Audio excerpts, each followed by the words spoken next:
আরাফার দিনে কিছু আমল আছে।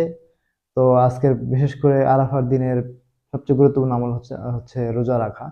তো রাসূলুল্লাহ সাল্লাল্লাহু আলাইহি ওয়াসাল্লাম বলেন, যে ব্যক্তি আরাফার রোজা রাখবে অর্থাৎ তাহলে আল্লাহ তাআলা তার পেছনের ১ বছর এবং সামনের ১ বছরের মোট ২ বছরের গুনাহ আল্লাহ তাআলা তাকে মাফ করে দিবেন। তো আরাফার দিনে রোজা রাখা অনেক বড় একটি গুরুত্বপূর্ণ আমল।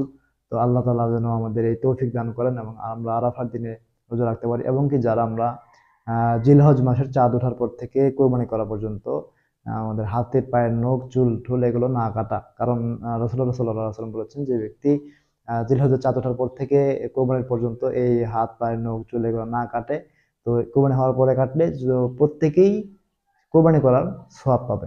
তো এই বিষয়টা আমাদের খেয়াল রাখা, আমাদের কোরবানি করার পরে আমাদের হাত পায়ের নখ বা মোচ বা চুল এগুলো কাটা। তো যদি এখন কেউ কেটে ফেলে, তাহলে সেই ক্ষেত্রে কি গুনাহ হবে? না, সেক্ষেত্রে গুনাহ হবে না। তবে আপনি ফজিলত থেকে মাহরুম হয়ে গেলেন, বঞ্চিত হয়ে গেলেন। তবে আপনার সেক্ষেত্রে কোনো গুনাহ হবে না, আপনি গুনাহগার হবেন না। তবে আপনি সেই সওয়াবটা পেলেন না, এই তো আরকি।